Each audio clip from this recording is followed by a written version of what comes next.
कांदे पोहे तर अनेक वेळेला तुम्ही खाल्ले असाल, पण अशा पद्धतीचे कांदे पोहे केव्हाच खाल्ले नसाल एवढे मी 100% सांगते. नमस्कार, सुहानीज किचनमध्ये आपले स्वागत आहे. आज आपण उन्हाळा स्पेशल काकडीतले कांदे पोहे पाहणार आहोत. या अगोदर तुम्ही असे कांदे पोहे बनवलात असाल तर मला कमेंट्समध्ये नक्कीच कळवा. अजिबात व्हिडिओ स्किप करू नका. सकाळच्या नाश्त्यासाठी तसेच संध्याकाळच्या छोट्या भुकेसाठी अशा पद्धतीने काकडीतले कांदे पोहे एकदा नक्कीच बनवा. लहानांपासून मोठ्यांपर्यंत सर्वांनाच हे पोहे आवडतील. चला तर मग लगेचच रेसिपीला सुरुवात करूया. तर सर्वात प्रथम आपल्याला एका भांड्यामध्ये पोहे घ्यायचे आहेत. तर माझ्या घरी 4 माणसं आहेत, त्यानुसार मी इथे 4 मोठ पोहे घेतले आहेत. जेव्हा मी कांदे पोहे बनवते तेव्हा मुठीनेच असे पोहे घेते, म्हणजे पोहेसुद्धा वाया जात नाही. कांदे पोहे बनवण्यासाठी काही महत्त्वाच्या टिप्ससुद्धा दिलेल्या आहेत, त्यासाठी व्हिडिओ अजिबात स्किप करू नका. तर पोहे व्यवस्थित स्वच्छ 2 ते 3 पाण्याने धुवून घेतले, त्यानंतर बाजूला ठेवले. तर आपल्याला काकडीतले पोहे करायचे आहेत, तर त्यासाठी इथे मी 1 काकडी घेतली आहे. तर ही काकडी मोठी आहे त्यामुळे 1च घेतली आहे. तुमच्याकडे छोट्या काकड्या असतील तर 2 घेतलात तरीसुद्धा चालेल.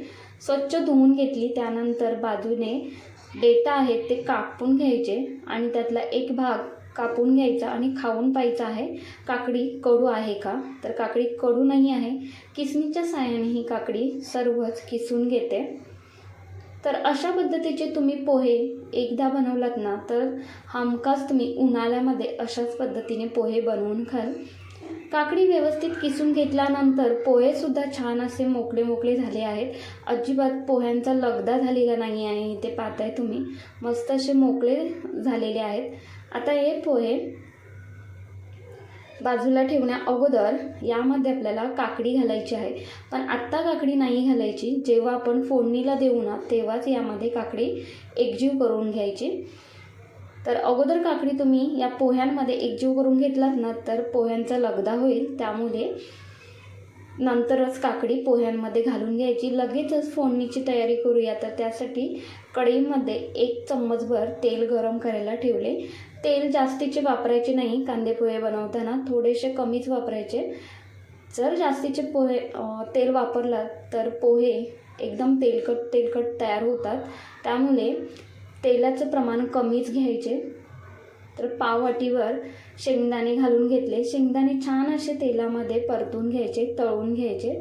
शेंगदाणे तळून घेतले, त्यानंतर एका प्लेटमध्ये हे शेंगदाणे काढून घेते. सारख्याच तेलामध्ये पाव चम्मचभर मोहरी घालून घेते. मोहरी छान तडतडली की त्यानंतर यामध्ये हिरवी मिरची घालून घ्यायची. तर इथे मी कमी तिखटवाली हिरवी मिरची घालून घेतली आहे, 2 ते 3. त्यानंतर मीडियम साईजचा कांदा घालून घ्यायचा, बारीक कापून घ्यायचा आणि तो घालून घ्यायचा. कढीपत्त्याची पाने 5 ते 6 घालून घ्यायची. आणि कांदे पोहे बनवताना कांद्याचे प्रमाण आहे ते थोडेसे जास्तीचे ठेवायचे आणि तेलाचे प्रमाण कमी ठेवायचे, म्हणजे कांदे पोहे आहेत ते छान असे मऊसूद, दिवसभरसुद्धा हे असेच पोहे मऊसूद राहतात, अजिबात ते कडक होत नाहीत. त्यानंतर पाव चम्मचभर हळद टाकून घेतली.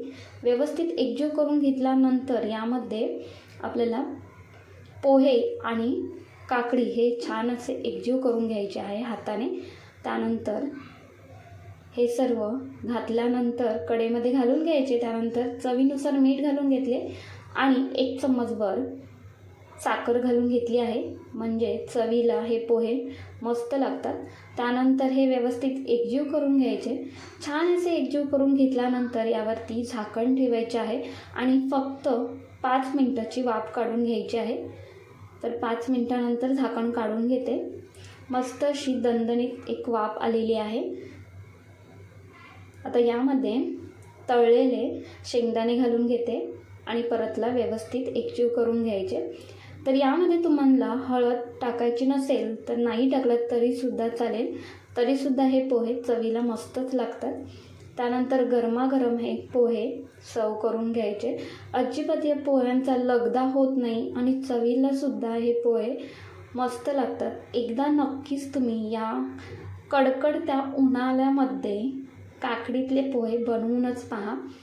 प्लेटमध्ये सर्व करून घेतल्यानंतर अगदी शेवटी यावरती लिंबाचा रस घालून घ्यायचा. त्यानंतर थोडासा कांदा, थोडेसे ओले खोबरे छान असे भुरभुरून घ्यायचे. ओले खोबरे असेल तर कांदे पोहे चवीला जबरदस्तच लागतात. त्यानंतर यावरती शेव घालून घ्यायची आणि अगदी शेवटी कोथिंबीर घालून घेतली तर इथे आपले मस्त असे काकडीतले कांदे पोहे तयार झालेले आहेत. चवीला जबरदस्तच होतात आणि लहानांपासून मोठ्यांपर्यंत हे कांदे पोहे सर्वांनाच आवडतील एवढे मस्त लागतात. तर तुम्हाला ही रेसिपी कशी वाटली ते मला कमेंट्समध्ये नक्कीच कळवा. थोडी जरी आवडली असेल तर एक लाईक, शेअर, हाईप तसेच सुहानीज किचनला सबस्क्राईब करायला अजिबात विसरू नका. धन्यवाद.